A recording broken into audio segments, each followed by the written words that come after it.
Hello students, माफ़ी चाहेंगे। सबसे पहले आप सभी का बहुत-बहुत स्वागत है इस न्यू वीडियो में। एंड जितने भी स्टूडेंट्स हैं, आप सभी का एडवर्टाइजिंग मैनेजमेंट का पेपर है। जल्द से जल्द जो है आप देख लो, जो भी एमसीक्यू इम्पोर्टेंट है। नॉर्मल इम्पोर्टेंट क्वेश्चन आते हैं, जैसे आपको एमसीक्यू पूछ दिया, 10 एमसीक्यू रहेंगे, आप आराम से कर सकते हो, ठीक है। बाकी जो एमसीक्यू आप देख लो, जल्दी-जल्दी देखना। डैश डैश के अनुसार विज्ञापन अपील जो है एक ऐसी प्रेरणा है जिसका क्रय प्रवृत्ति को उभारने के लिए या उकसाने के लिए विज्ञापनकर्ता के द्वारा किया जाता है, यानी कि सैंडेज एंड फ्राइबर्गर। ठीक है। कौन सा जो है विज्ञापन अपील के चुनाव का आधार नहीं है, मानवीय आवश्यकता है या अपील पूर्व अध्ययन। तो क्रय प्रेरणा है, बहुत सारे ऑप्शन है, हम जल्द जल्द कर रहे हैं, इसीलिए आपको हम जो राइट आंसर है वो बता रहे हैं, अपील पूर्व अध्ययन। ठीक है। इसमें देख लो, निम्न में से कौन सा वैज्ञानिक अपील का लक्षण नहीं है, तो इसमें होगा मानवीय आवश्यकता है। निम्न में से कौन सा वैज्ञानिक अपील का मनोवैज्ञानिक तत्व है, तो उपरोक्त सभी। अट्रैक्टिव भी है, क्रिएट इंटरेस्ट भी है, क्रिएट डिजायर भी है। ठीक है। अब आगे एमसीक्यू की तरफ चलते हैं। आगे एमसीक्यू की तरफ देखते हैं। विज्ञापन का, एडवर्टाइजिंग का है। ठीक है, तो ये सारे इंपॉर्टेंट है। एक सेकेंड। ये रहा। डैश के अनुसार विज्ञापन किसी वस्तु या सेवा की मांग पैदा करने की कला है। सीधा याद रखना, सीएल बॉयलिंग। ठीक है। जेम्स वेब यंग ने विज्ञापन के निम्न में से कौन से कार्य बताए थे, तो आपको उपरोक्त सभी है। ठीक है। विज्ञापन के कार्य को निम्नलिखित में से किस भाग में बांटा जाता है, तो उपरोक्त सभी होगा। बिजनेस फंक्शन में भी, साइकोलॉजिकल फंक्शन में भी एंड सोशल फंक्शन में भी। ठीक है। और पूछ देगा, ज़्यादा स्टेटमेंट नहीं, एक दो स्टेटमेंट रहता है। Is money spent on advertising, यानी कि वह विज्ञापन पर किया गया खर्च, इस संबंध में आप इनमें से कौन सा तर्क देंगे, तो ये सारा होगा। बर्डन ऑन कंज्यूमर, यानी उपभोक्ता का भार, एंड उचित चुनाव नहीं, एकाधिकार का विकास, और सारे। ठीक है। इसमें से हमारा राइट आंसर ऑल होगा। क्या है, विज्ञापन उद्देश्यों का निर्धारण करते समय निम्न में से किस बात पर ध्यान रखेंगे, तो वो है। ठीक है। अब आगे एमसीक्यू की तरफ चलते हैं। देखो, आगे बढ़ने से पहले वीडियो मेरा पीछे जो है ना, बैक में जो था वो डला हुआ था। ठीक है। तो अभी बस बीच में मैं सब्जेक्टिव क्वेश्चन जो जो इंपॉर्टेंट है वो बता देते हैं। एडवर्टाइजिंग रहेगा। ठीक है। कम्युनिकेशन पढ़ लेना, what you mean bye advertising budget, advertising appeal and component of communication process explain करने के लिए बोलेगा, यानी नीचे भी हिंदी ये देख सकते हो। मेन एलिमेंट क्या होता है एडवर्टाइजिंग कॉपी का, वो देख लेना।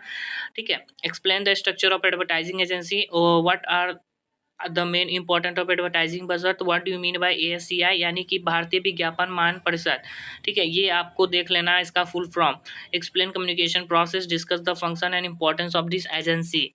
एडवर्टाइजिंग एजेंसी से रहेगा। Ethical legal aspect of advertising, SCI के उल्लेख करें। ASCII advertising agency, advertising appeal and budget, ये सबको एक्सप्लेन करने के लिए कोई एक रह सकता है। What is the need of ethics in advertising, what is the improvement by self regulation, what is the role of advertising standards council of India. ठीक है। बस इसके बारे में जान लो थोड़े थोड़े, उसको अपने ऑन वर्ड्स में एक्सप्लेन कर देना। What is the important of ASI का सारे रिलेट, एएससीआई का सारा जो रिलेट होता है वो आप जान लेना। Discuss the types of advertising agency and chief advertising. ठीक है। यह कह रहा है कि what consideration must be kept in to mind well selecting and advertising agency, what is the meant by ad copy testing. ठीक है। और उसके बाद sales results and communication results, ये पे शॉर्ट नोट बता दिए हैं। ठीक है। तो ये सारे जो है ना इंपॉर्टेंट क्वेश्चन है, आपको एग्जाम में देखने को मिल सकते हैं। अभी हम एमसीक्यू बता देते हैं। चलो देखो, आगे हमारा है, which of the following not a function of advertising department. Advertising department का कौन सा जो है ना कार्य नहीं है, तो इसमें होगा साइकोलॉजिकल फंक्शन। ठीक है। विज्ञापन एजेंसी का चुनाव करते समय निम्न से किस बात पर ध्यान रखेंगे, तो उपरोक्त सभी। Expert service, image of agency, size of agency, sorry. निम्न में से ग्राहक एजेंसी संबंधों के बिगड़ने के क्या कारण हो सकते हैं, तो उपरोक्त सभी, ऑल ऑफ दीज। ठीक है। आगे हमारा जो भी इंपॉर्टेंट क्वेश्चन है वो हम दे रहे हैं एमसीक्यू। ये आपको एडवर्टाइजिंग बजट का है क्वेश्चन। बहुत सारे आपको एक दो बेसिस पे भी रह सकते हैं, सोच कर दे सकते हो आप। ठीक है।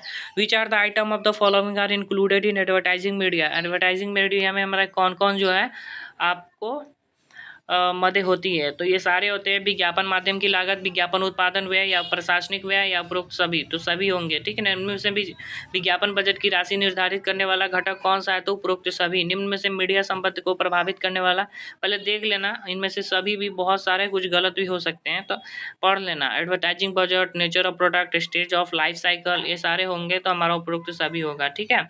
चलो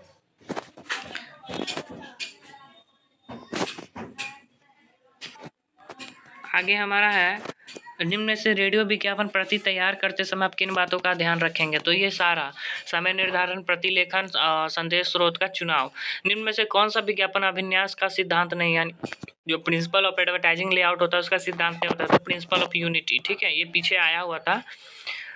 दूरदर्शन विज्ञापन प्रति तैयार करते समय निम्न में से किस सावधानी का रखना आवश्यक नहीं है? तो संदेश स्रोत का चुनाव, यानी सिलेक्शन ऑफ क्या होगा, सोर्स, ठीक है।